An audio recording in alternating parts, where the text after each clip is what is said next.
नमस्कार प्रिय विद्यार्थियों। आज के वीडियो के माध्यम से हम लोग चर्चा करेंगे बीए फर्स्ट सेमेस्टर के बारे में। जियोग्राफी सब्जेक्ट आपका होगा। इससे पहले 3 लेक्चर आपके हो चुके हैं जियोग्राफी के।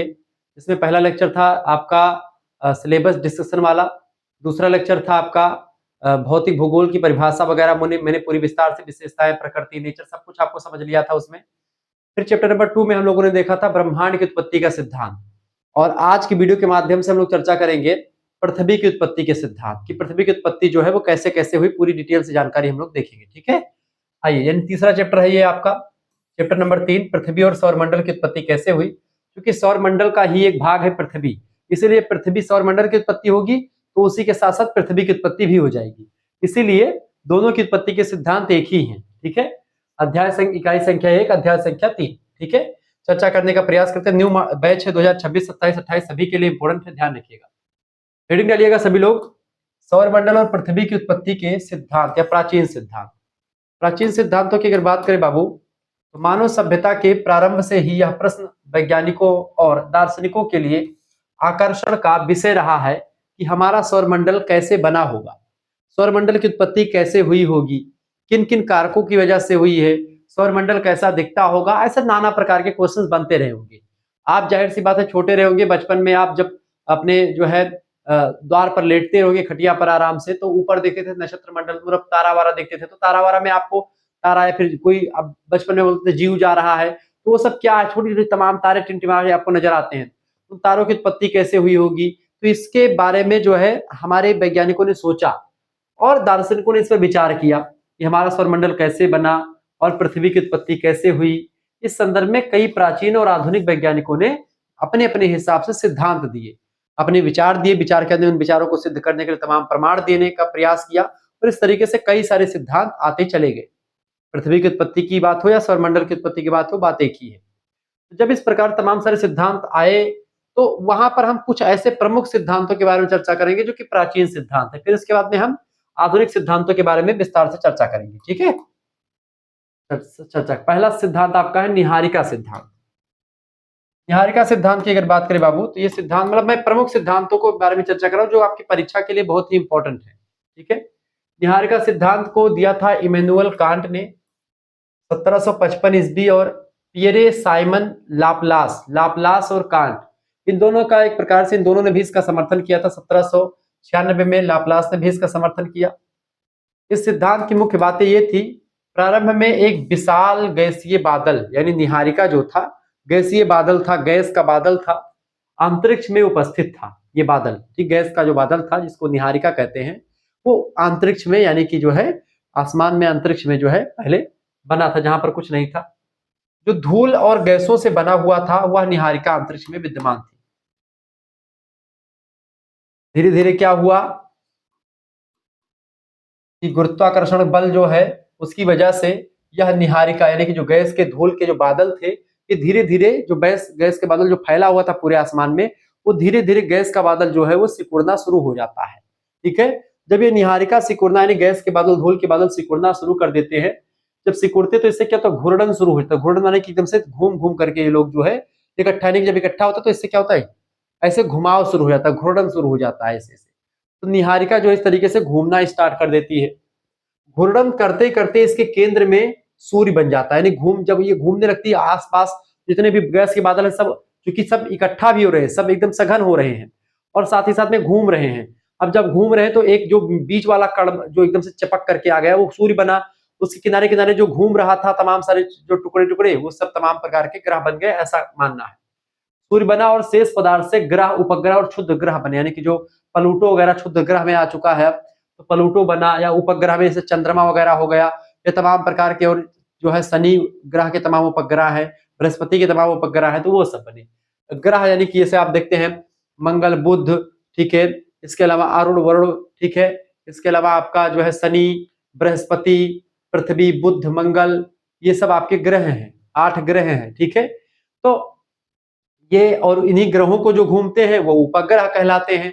उपग्रह ग्रहों को घूमते हैं, ग्रह सूर्य को घूमते हैं। क्षुद्र ग्रह वो होते हैं जो कि एक मार्ग में, एक व्यवस्थित मार्ग में नहीं घूमते हैं, ये अलग अलग मार्ग में जो है प्रवेश कर जाते हैं, इसीलिए इनको हटा दिया जाता है। एक प्लूटो नाम का उपग्रह था मतलब ग्रह था उसको जो है हटा दिया गया। 2006 के आसपास शायद हटाया गया था इसको, क्योंकि ये अपनी कक्षा में जो है परिभ्रमण ना करके दूसरी कक्षा में जो है परिभ्रमण करता रहता था।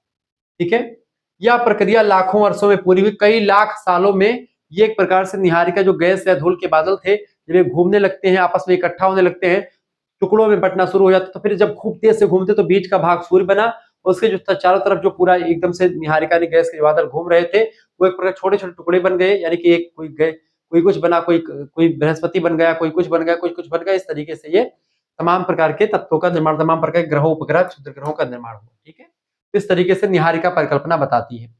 समझ में आया निहारिका परिकल्पना? लाप्लास ने और इमैनुअल कांट ने इस पर समर्थन दिया है। विशेषता इसकी क्या रही है? विशेषता है कि यह सिद्धांत गुरुत्वाकर्षण बल पर आधारित है। यानी गुरुत्वाकर्षण माने क्या होता है? जैसे पृथ्वी के पास जो शक्ति है, पृथ्वी अपने सब चीज को क्या खींचती है अपनी तरफ, गुरुत्वाकर्षण बल की वजह से ही खींचती है अपने केंद्र की तरफ। 9 दशमलव कुछ मीटर प्रति सेकंड स्क्वायर के वेग से खींचती है।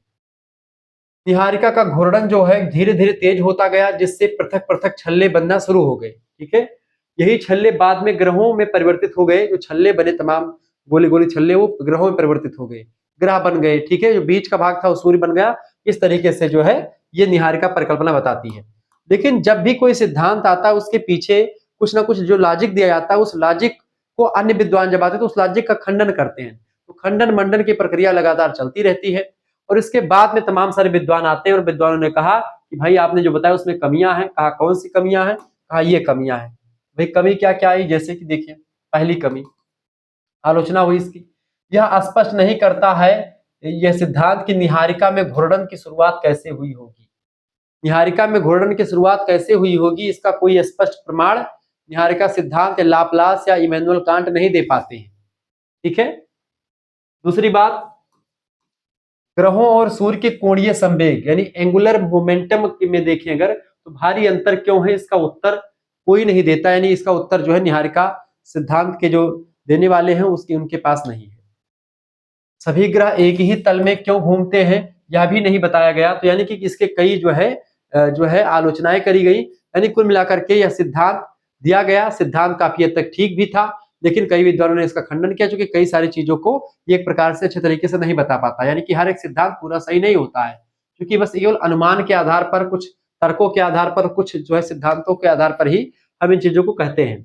ये बातें भी पूरी सत्य नहीं होती है। ठीक है, ये बात आप ध्यान रखेंगे। आगे दूसरा सिद्धांत आ गया बेटा, ज्वारीय उत्पत्ति का सिद्धांत। ज्वारीय उत्पत्ति का सिद्धांत की बात की, इसको आप टिडल हाइपोथेसिस कहते हैं। इसको दिया था जेम्स जीन्स और हेरोल्ड जेफरी ने 1917 के आसपास। इसकी मुख्य बातें क्या है ज्वारीय परिकल्पना की?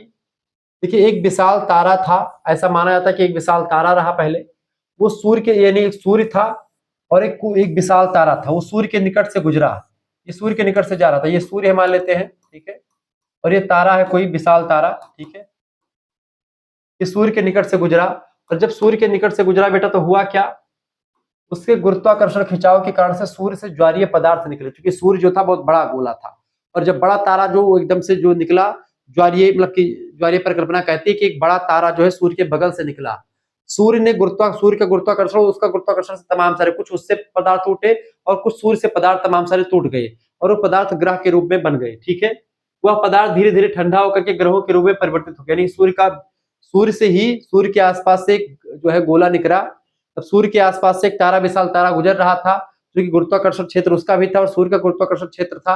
तो इसी से क्या हुआ कि दोनों से टुकड़े निकले, और टुकड़े आपस में घूमने लगते हैं, टुकड़े निकले और उन्हीं टुकड़ों से ग्रहों की उत्पत्ति हो जाती है, ऐसा बताया जाता है। ठीक है, विशेषता इसकी यह है कि यह सिद्धांत ग्रहों की उत्पत्ति को आकस्मिक यानी एक्सीडेंटल घटना मानता है, कि अचानक से जो है ग्रह उत्पन्न हो गए, एक तारा निकला, फिर उसी से गुरुत्वाकर्षण बल की वजह से खिंचाव हुआ, तमाम सारे खंड सूर्य से निकले, तमाम सारे खंड वहां से निकले, उस तारे से निकले, और इस तरीके से जो है पृथ्वी, तमाम सूर्य और पृथ्वी ये सब बन गए। ठीक है, दूसरी बात, ग्रहों की संरचना सूर्य के समान मानी गई है इसमें, यानी ग्रह भी सूर्य के समान ही है।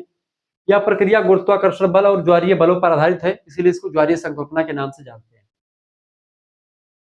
यह सिद्धांत भी एक प्रकार से काफी हद तक ठीक था, लेकिन इसके बारे में फिर इसकी आलोचना होना शुरू हो गई। यह सिद्धांत तब तक मान्य था जब तक यह माना जाता था कि ब्रह्मांड स्थिर है। जब तक ब्रह्मांड स्थिर मानते तब तक मानते थे कि भाई ये चीज सही है। लेकिन जब ये विचार आया कि ब्रह्मांड भी एक प्रकार से, ब्रह्मांड का विस्तार हो रहा है और तारे आपस में निकट आते हैं। तो इस तरीके जब सिद्धांत आना शुरू हुआ, आज के विज्ञान के अनुसार दो तारों का इतना निकट आना असंभव है, इसीलिए एक प्रकार से इस जो है सिद्धांत को भी खारिज कर दिया जाता है।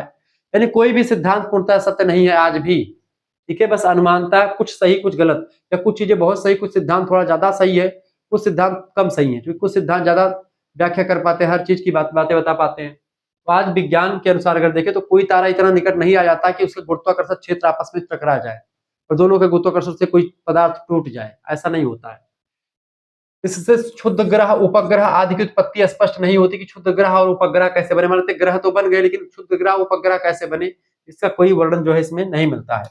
ये था भैया कौन सा, ज्वारीय परिकल्पना। अगला सिद्धांत है ग्रह मूलक सिद्धांत।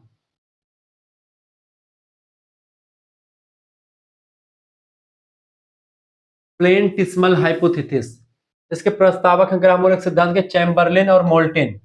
1904 में सिद्धांत आया। इसमें कहा गया सूर्य के पास, चैम्बरलिन और मोल्टेन का क्या है, ग्रह मूलक सिद्धांत या ग्रहाणु परिकल्पना कह सकते हैं। सूर्य के पास से एक अन्य तारा गुजरा जिससे सूर्य से गैसीय पदार्थ निकला। ये भी ग्रहाणु परिकल्पना क्या कहती है, ग्रह मूलक सिद्धांत, कि सूर्य के पास से एक गैसीय तारा गुजरा, ठीक है, सूर्य से गैसीय पदार्थ उससे निकल गया बाहर, उसी तारे से, मतलब कि तारे के गुजरने से, या गैस ठंडी होकर के छोटे छोटे टुकड़ों में या कणों में बट गया, ग्रह मूलक, या इसको आप प्लेनेटिसिमल के रूप में बदल गया, यानी कि एक ग्रह के रूप में बन गया। ग्रहाणु परिकल्पना यही कहती है कि सूर्य से निकट से एक और दो तारे निकले और दोनों से थोड़ा थोड़ा चीजें टूटती गई और इस तरीके से बन गया। ये कण आपस में जुड़ करके ग्रहों और उपग्रहों का निर्माण करते हैं। इस तरीके से सिद्धांत भी यही बताता है। यह सिद्धांत ठोस कणों की परिकल्पना पर आधारित है। ग्रहों की बढ़ती वृद्धि और आपसी टक्कर को स्पष्ट करता है। धीरे धीरे गुरुत्वाकर्षण के द्वारा यह कण आपस में मिल करके बड़े पिंडों में बदल गए और ग्रहों का निर्माण हो गया। ठीक है, आलोचना इस सिद्धांत की भी होती है। आलोचना इससे होती है कि यह सिद्धांत यह नहीं स्पष्ट करता कि ग्रह केवल एक ही तल में क्यों घूमते हैं, और दूसरी बात, ग्रहों और सूर्य की संरचना में अंतर की स्पष्ट व्याख्या भी नहीं कर पाता कि ग्रह और सूर्य की संरचना में क्या डिफरेंस है आखिरकार जब उसी से उत्पन्न हुआ तो, ठीक है, इसके चीजों को भी स्पष्ट नहीं कर पाता। आलोचना और समग्र विश्लेषण अगर देखें तो पूरे सिद्धांतों का, तो घूर्णन बल की उत्पत्ति स्पष्ट नहीं है। निहारिका सिद्धांत में यह स्पष्ट नहीं है कि घूर्णन प्रारंभ कैसे हुआ।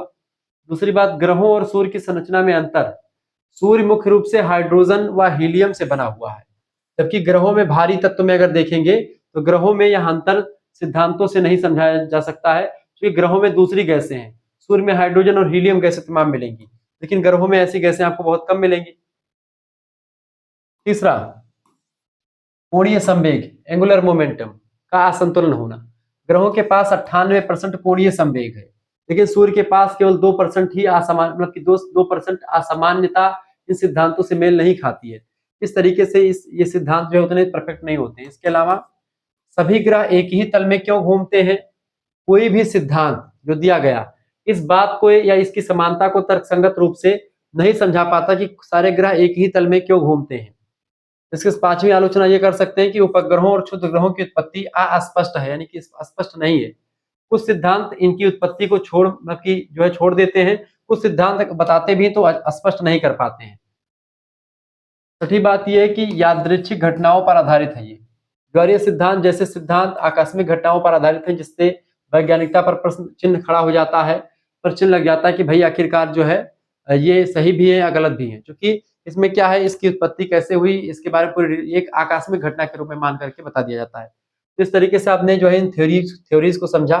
अगर आपको हमारे साथ जुड़ना है तो आप हमारे साथ जुड़ सकते हैं। मात्र 100 रुपए फीस में आपके लिए पूरी जो है सेमेस्टर की क्लास, आपकी सभी सब्जेक्ट की क्लास मिलेगी, live class, video lecture, PDF notes मिलेगा। सबसे इंपॉर्टेंट बात है कि पीडीएफ नोट्स आपको मिल जाएगा, लाइव क्लास मिल जाएगा, सब कुछ मिलेगा। एसएमएस कीजिएगा 9161 93 60 62 पर। इस नंबर पर आप व्हाट्सएप पर एसएमएस कर दीजिएगा। क्या एसएमएस करेंगे बेटा, आप अपना नाम एसएमएस कर दीजिएगा, ठीक है, अपने यूनिवर्सिटी का नाम एसएमएस कर दीजिएगा, अपने सब्जेक्ट का नेम एसएमएस कर दीजिएगा, और आप किस सेमेस्टर में हो। जैसे आप प्रथम सेमेस्टर है तो अपने प्रथम सेमेस्टर का नाम लेकर के भेज दीजिएगा।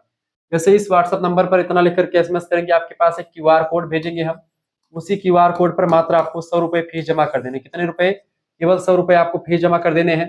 जैसे फीस जमा करेंगे आपको क्या कर दिया जाएगा, आपको लाइव क्लास के ग्रुप से जोड़ दिया जाएगा। इसमें आपको वीडियो लेक्चर्स भी मिलेंगे, ठीक है, पीडीएफ नोट्स भी मिलेंगे, सभी सब्जेक्ट के पीडीएफ नोट्स मिलेंगे, मॉडल पेपर मिलेंगे, रिवीजन क्लास मिलेगा, सब कुछ मिलेगा, सारी चीजें मिलेंगी। केवल एक सब्जेक्ट नहीं बल्कि आपके जो है 3 मेजर सब्जेक्ट, 1 माइनर सब्जेक्ट, 1 को करिकुलर सब्जेक्ट, या अधिकतर विश्वविद्यालय 2 मेजर सब्जेक्ट, 1 को करिकुलर, 1 माइनर सब्जेक्ट, 4 सब्जेक्ट या 5 सब्जेक्ट होते हैं। उन सभी की तैयारी मात्र 100 रुपए फीस में आपकी हो जाएगी। ठीक है, सभी विश्वविद्यालयों के लिए बेस्ट सेवर राजस्थान विश्वविद्यालय, बिहार विश्वविद्यालय, झारखंड विश्वविद्यालय, उड़ीसा विश्वविद्यालय, मध्य प्रदेश विश्वविद्यालय और जितने भी आपके उत्तर प्रदेश के सारे विश्वविद्यालय, ठीक है, और आपके जो है उत्तराखंड के विश्वविद्यालय, जहां पर भी हिंदी समझाती, ज्योग्राफी में आपको यही चीजें पढ़नी पड़ती, फिजिकल ज्योग्राफी, और इसके बारे में आपको समझा रहा हूँ। ठीक है, नवीनतम बैच है, जिनको भी जुड़ना हो जुड़ सकते हैं, सभी का पीडीएफ तैयार हो रहा है, सब कुछ आपको मिलेगा। ठीक है, किसी प्रकार की कोई दिक्कत नहीं है, सारे नोट्स आपके लिए तैयार हो रहे हैं, सब कुछ आपको मिलता रहेगा मात्र 100 रुपए फीस में, पूरी व्यवस्था के साथ। सभी सब्जेक्ट का मिलेगा, हिंदी, ज्योग्राफी, पॉलिटी, हिस्ट्री, जो भी आपका सब्जेक्ट होगा सभी की तैयारी होगी, सभी का पीडीएफ नोट्स मिलेगा, model paper, previous year question paper, revision class, marathon class, chapter wise class, सब कुछ आपको मिलेगा। चलिए आगे बढ़ते हैं, भी चीजों को जानने का प्रयास करते हैं। आधुनिक सिद्धांतों के बारे में अगर समझे हम, अभी तक आपने प्राचीन सिद्धांतों को समझा, अब समझते हैं आधुनिक सिद्धांतों के बारे में। देखिए, आधुनिक सिद्धांतों में ग्रह सृजन सिद्धांत है, इसको आप जो है प्रोटोप्लैनेट हाइपोथेसिस कहते हैं।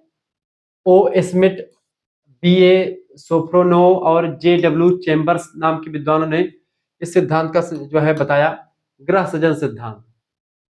इस सिद्धांत की प्रमुख बिंदुओं की अगर बात की जाए, यह सिद्धांत 20वीं सदी के मध्य में आया, ठीक है, 1950 के बाद के आसपास। इसे सुधारित निहारिका सिद्धांत कहते हैं। सुधारित निहारिका मतलब कि निहारिका सिद्धांत में जो कमियां थी उन कमियों को दूर करने के लिए सिद्धांत बनाया गया।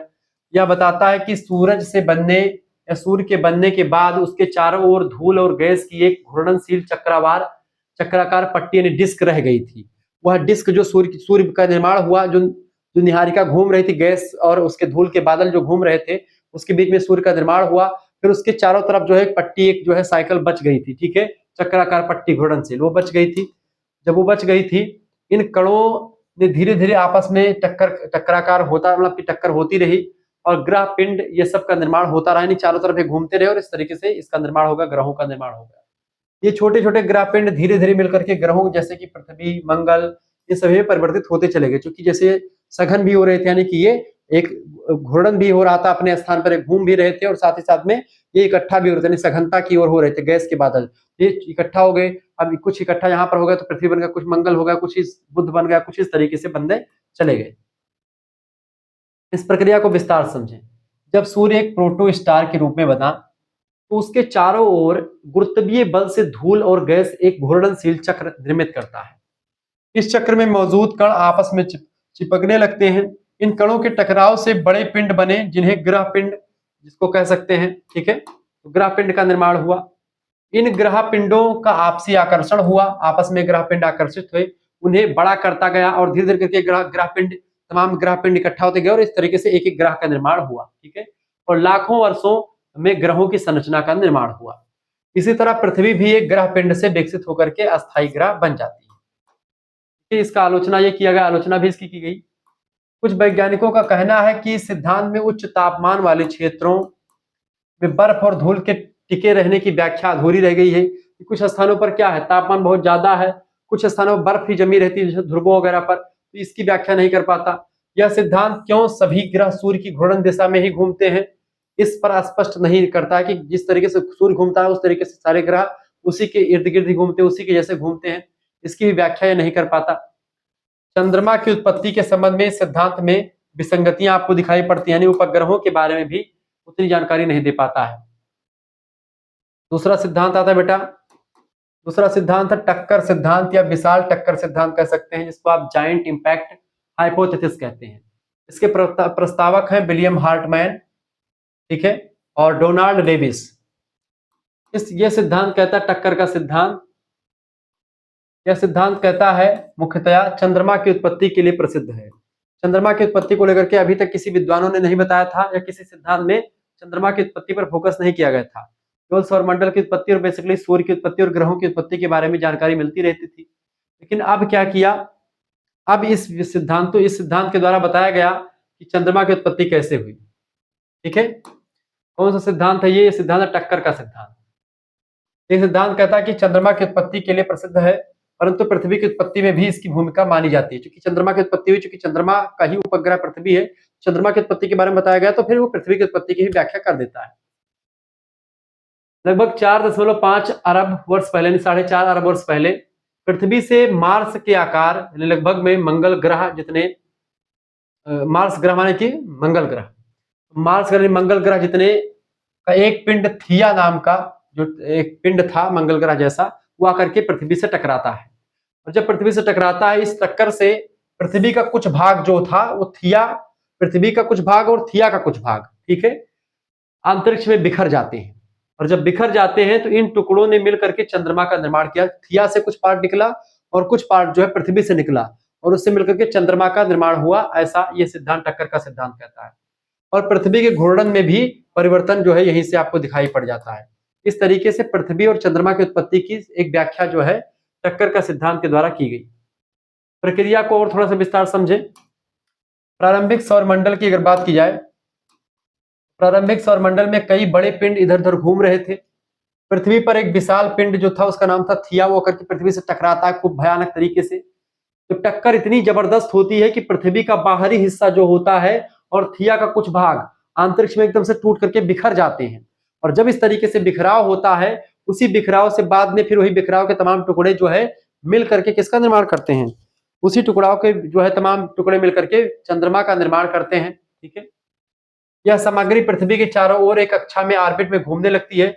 और जब पृथ्वी के चारों तरफ वो चीजें घूमने लगती है, जैसे पृथ्वी है, पृथ्वी के चारों तरफ वो चीजें घूमने लगती है, वही तमाम कण छोटे छोटे, अब जब छोटे छोटे कण पृथ्वी के चारों तरफ घूमने लगते हैं, मान लेते हैं कि पृथ्वी है, ये पृथ्वी मेरे पास है ग्लोब, ठीक है, जैसे ये पृथ्वी है, अब इसके चारों तरफ जो है घूमने लगता है कोई कण, मतलब तमाम छोटे छोटे कण घूमने लगते हैं। वही छोटे छोटे कण आपस में फिर मतलब मिलने लगते हैं, आपस में जुड़ने लगते हैं। एक कण आया, जैसे मान लेते हैं पृथ्वी है, अब मैं आपको कैसे समझाऊं, यहाँ पर आकर के टकराया वो, फिर यहाँ से थोड़ा सा और आगे ये घूम रहा है, घर तमाम सारे टुकड़े घूम रहे हैं पृथ्वी को।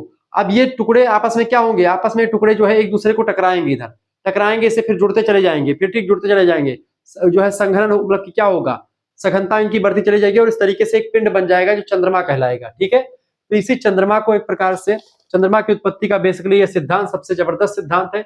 इससे पहले चंद्रमा के बारे में, इतनी जबरदस्त उत्पत्ति के बारे में किसी ने नहीं बताया था।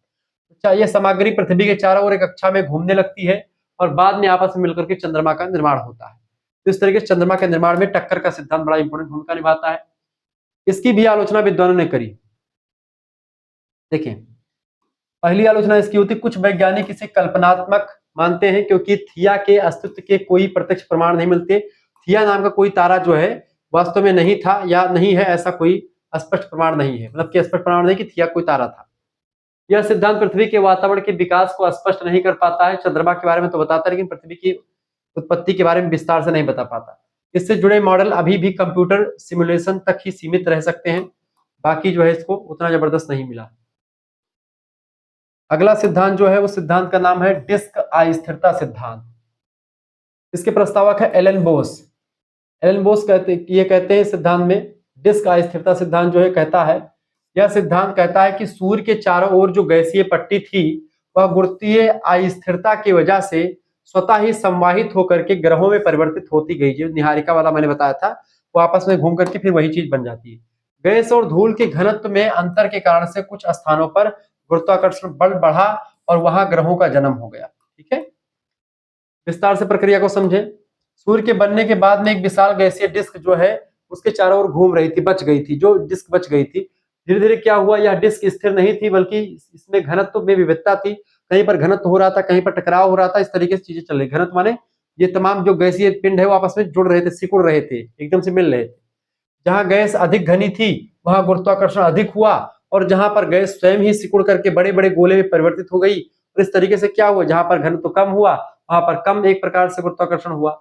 इन गोलों में ग्रहों का निर्माण हुआ और इन गोलों से ग्रहों का निर्माण हुआ और छोटे गोलों से उपग्रहों का निर्माण हुआ। बड़े गोलों से क्या हुआ, ग्रह बने, छोटे गोलों से उपग्रह बने। इस तरीके से प्रक्रिया चलती रही। तो बेसिकली यही प्रक्रिया है।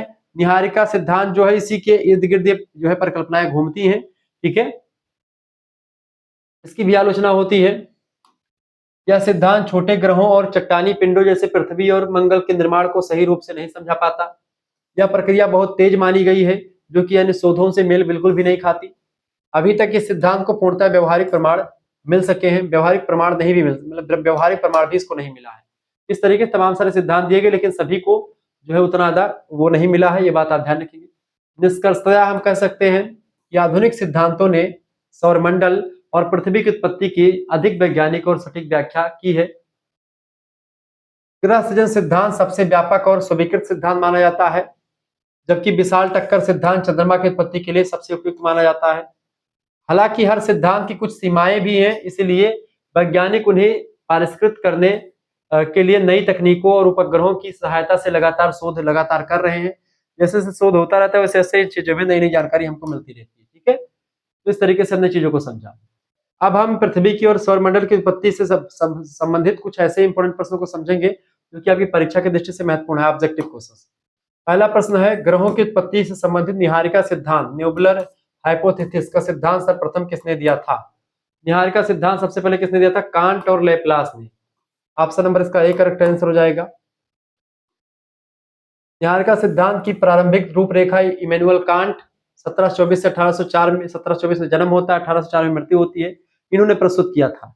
और आगे उसे पियरे साइमन लेप्लास नाम के विद्वान ने 1796 में विकसित किया। इसके अनुसार सूर्य और ग्रह एक घूर्णनशील गर्म गैसीय निहारिका से बने हैं। ठीक है, जो मैं आपको समझा चुका हूं।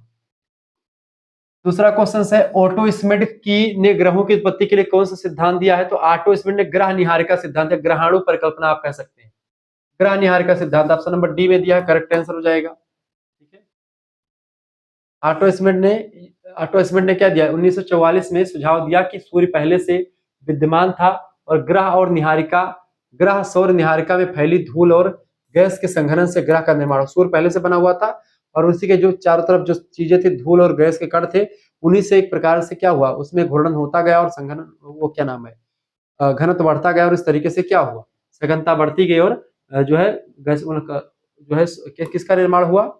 ग्रहों का निर्माण हुआ। ठीक है, तीसरा प्रश्न, समीपता सिद्धांत। समीपता सिद्धांत जिसको कहते हैं, किसने प्रस्तुत किया समीपता सिद्धांत? समीपता सिद्धांत को जीन्स और जेफ्रीज नाम के विद्वानों ने प्रस्तुत किया है। ये सिद्धांत क्या? समीपता का सिद्धांत।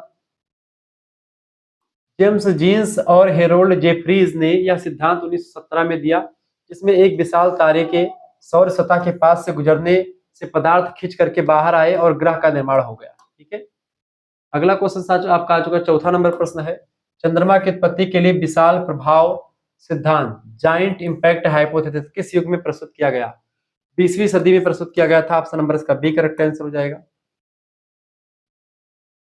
गोलिया नामक मंगल के आकार के एक ग्रह की पृथ्वी से टकराने से चंद्रमा बना। गोलिया या फिर थिया कह सकते हैं, गोलिया नहीं थिया। ठीक है, यह परिकल्पना 1970 के दशक में वैज्ञानिकों ने दी और अब इसमें सबसे मतलब कि इसको सबसे विश्वसनीय चंद्रमा की उत्पत्ति के लिए माना जाता है। पांचवा प्रश्न आपकी स्क्रीन पर आ चुका है, ग्रहों के निर्माण में सौर निहारिका के ठंडा होने पर क्या बना? तो ग्रह और उपग्रह का निर्माण हुआ इससे। ऑप्शन नंबर इसका सी करेक्ट आंसर हो जाएगा। ठीक है, सौर निहारिका के केंद्र में सूर्य बना और बाहरी भाग के ठंडा होकर के संघनित होने से ग्रह, उपग्रह और क्षुद्र ग्रह का निर्माण हुआ। छठा क्वेश्चन आप देखिएगा, प्रश्न है, पृथ्वी की उत्पत्ति के समय किस प्रकार की गैसें अधिक मात्रा में थी? हाइड्रोजन और हीलियम गैसें जो है अधिक मात्रा में थी। Option number B correct answer होगा। पृथ्वी के प्रारंभिक वायुमंडल में प्रमुख गैस थी हाइड्रोजन और हीलियम, जो बाद में अंतरिक्ष में उड़ गई। ठीक है, सातवां क्वेश्चन आप देखेंगे, किस सिद्धांत के अनुसार ग्रह सूर्य से निकले हुए पदार्थ से बने हैं?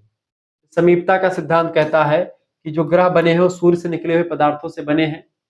समीपता का सिद्धांत में कहा गया है कि सूर्य के पास से एक विशाल तारा गुजरा, जब वो विशाल तारा गुजरा तो गुजरने पर उसके गुरुत्वाकर्षण ने क्या किया, उस सूर्य मतलब कि सूर्य के पदार्थ को खींच लिया अपनी तरफ, जिससे सूर्य के कुछ भाग निकल गए और उससे उसी से ग्रह का निर्माण हो गया। आठवां क्वेश्चन आपके स्क्रीन पर आ चुका है, विशाल प्रभाव सिद्धांत के अनुसार चंद्रमा बना। ये पृथ्वी से किसी ग्रह के टकराने से बना, जिसका नाम था थिया। ठीक है, ऑप्शन नंबर इसका सी करेक्ट आंसर हो जाएगा।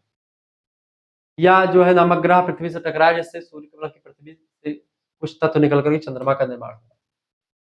सबसे आधुनिक ग्रह उत्पत्ति सिद्धांत कौन सा है? सबसे जो आधुनिक है वो कौन सा बेटा? तो सिद्धांत का नाम है ग्रहीय समावेशन सिद्धांत। इस सिद्धांत में ग्रहों का निर्माण सूर्य के चारों ओर धूल और गैस के संघनन और परस्पर संघटन से हुआ बताया जाता है।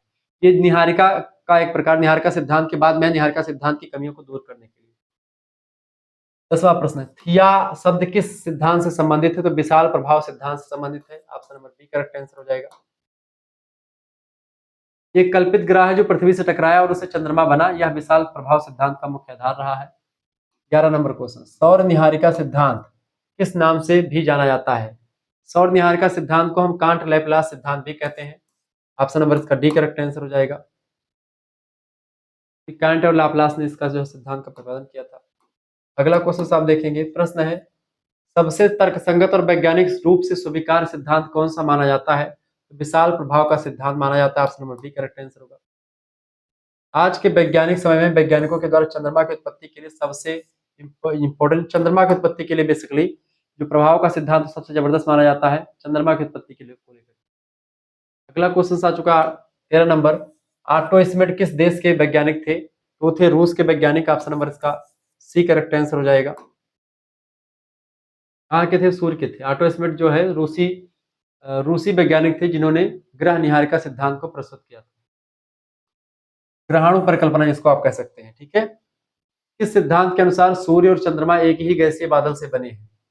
बताएं बेटा, निहारिका सिद्धांत के अनुसार सी ऑप्शन करेक्ट आंसर हो जाएगा। निहारिका सिद्धांत के अनुसार विशाल गर्म और घूर्णनशील गैसीय बादल के संघनन से सूर्य और सभी ग्रह बने, जो सूर्य के चारों तरफ जो है घूम रहा था, उसी से सारी चीजें बनी। चंद्रमा के निर्माण से जुड़ा जाइंट इंपैक्ट हाइपोथेसिस वैज्ञानिक रूप से क्यों अधिक स्वीकार्य है? इसलिए स्वीकार्य चूंकि यह भौतिक और रासायनिक परमाणु से मेल खाता है। यानी करेक्ट आंसर क्या हो जाएगा? बिल्कुल सी ऑप्शन इसका राइट आंसर हो जाएगा। इस तरीके से आप लोगों ने चीजों को समझ लिया। अब अगला जो चैप्टर आएगा उसमें हम लोग चर्चा करेंगे भूवैज्ञानिक समय से मापनी के बारे में। इसमें हम विस्तार से चीजों को समझेंगे, किस तरीके से पृथ्वी की जो है विकास कैसे हो, जैसे कि इसमें हम जो है समझेंगे भूवैज्ञानिक समय स्केल में तमाम प्रकार के जो युग आए, तमाम प्रकार की जो चीजें आई, जैसे कि आपका कल्प आया, देखिए कल्प, काल, युग, क्षण, ये सब क्या है, इन सभी के बारे में विस्तार से चर्चा करेंगे। क्यों इंपॉर्टेंट है, किसके लिए इंपॉर्टेंट है, सब कुछ आपको बताएंगे। चौथा चैप्टर आपका जल्द ही आएगा, उसके लिए परेशान मत होइएगा। जिन बच्चों को हमारे साथ जुड़ना है, कोर्स में ज्वाइन होना है, वो तुरंत एसएमएस कर दीजिएगा इस नंबर पर 9161936062। इस नंबर पर आप व्हाट्सएप पर एसएमएस कर दीजिएगा अपना नाम, ठीक है, अपनी यूनिवर्सिटी का नाम, अपने सब्जेक्ट के नेम और आपके सेमेस्टर में अपने सेमेस्टर के नाम, प्रथम सेमेस्टर में आप हैं। इस नंबर पर व्हाट्सएप पर एसएमएस कर दीजिएगा। मात्र 100 रुपए फीस में आपको सब कुछ मिल जाएगा। एक जैसे आप एसएमएस करेंगे व्हाट्सएप पर, आपके पास एक क्यूआर कोड यानी स्कैनर भेजा जाएगा। उसी स्कैनर पर आपको 100 रुपए फीस जमा कर देनी है। किसी दूसरे से भी आप फीस जमा करवा सकते हैं, ठीक है। जैसे आप फीस जमा करवाएंगे, आपको एक व्हाट्सएप ग्रुप से जोड़ा जाएगा। ध्यान रखिएगा, बहुत सारे बच्चे पूछते हैं गुरुजी एप्लीकेशन पर नहीं पढ़ाता हूँ अभी मैं, ठीक है। ध्यान रखिएगा, एप्लीकेशन तो बना है शुक्ला आईडी पॉइंट का, लेकिन वो लॉगिन नहीं होगा क्योंकि उस पर मैंने अभी उसको रिन्यू नहीं करवाया है। उस पर नहीं पढ़ाते हैं। तो यहाँ पर ग्रुप में आपको मिलेगा, व्हाट्सएप ग्रुप में लाइव क्लास मिलेगा, ठीक है, पीडीएफ नोट्स मिलेगा, सब कुछ मिलेगा। सभी के प्राइवेसी का भी ध्यान रखा जाएगा। एमसीक्यूज टाइप के क्वेश्चंस आपको मिलेंगे, लिखित टाइप के, अति लघुत्तरी, लघुत्तरी, दीर्घोत्तरी टाइप के क्वेश्चंस मिलेंगे। सब कुछ तैयारी, मॉडल पेपर तैयारी हो रही है, सब कुछ प्रीवियस ईयर क्वेश्चन पेपर मिलेंगे, ठीक है। सारी व्यवस्था के साथ आपको मिलेगा। परीक्षा में जो जो क्वेश्चंस आने वाले होंगे, परीक्षा से 1-2 दिन पहले उसके लिए मॉडल पेपर रिवीजन क्लास की पीडीएफ नोट्स मिल जाएगी, ताकि आप उसको पढ़ करके तुरंत जाए, तुरंत पेपर देकर के आए। रिवीजन क्लास मिल जाएगी, तमाम सारी क्लासेस आपको मिलती रहेंगी, सब कुछ मिलेगा, ठीक है। इसमें आपको करना क्या बेटा, इसमें आपको क्या करना है, सब्जेक्ट आपके जैसे 3 मेजर सब्जेक्ट, 1 माइनर, 1 को करिकुलर, चारों पांचों सब्जेक्ट की तैयारी मात्र 100 रुपए फीस में आपकी हो जाएगी। सभी विश्वविद्यालयों के लिए यही सिलेबस वैध है, ये बात आप ध्यान रखेंगे। किसी भी विश्वविद्यालय से, किसी भी कॉलेज में आप पढ़ रहे हैं, सभी के लिए लेक्चर पूर्ण रूप से इंपॉर्टेंट है, ये बात आप ध्यान रखेंगे। तुरंत वीडियो को लाइक कर दीजिएगा, चैनल पर करना है तो सब्सक्राइब कर दीजिएगा। मिलते हैं फिर नेक्स्ट वीडियो में, तब तक के लिए जय हिंद, जय भारत। आप सभी का बहुत बहुत धन्यवाद। तुरंत हमारे साथ जुड़ जाइए, इस नंबर पर व्हाट्सएप पर एसएमएस कीजिए। आप किसी दूसरे से भी फीस जमा करवा सकते हैं, बात ध्यान रखिएगा, ठीक है। चलिए, बहुत बहुत धन्यवाद आप सभी का। वीडियो को लाइक, चैनल को सब्सक्राइब कर दीजिएगा, क्योंकि शुक्ला डिपार्टमेंट पिछले 7 सालों से आपको पढ़ा रहा है और आपकी परीक्षा में सबसे जो इफेक्टिव कोई चैनल रहा है बीए के क्षेत्र में, तो शुक्ला पॉइंट ही रहा है, ये बात आप ध्यान रखिएगा। बहुत बहुत धन्यवाद। मिलते हैं फिर नेक्स्ट वीडियो। बहुत बहुत धन्यवाद।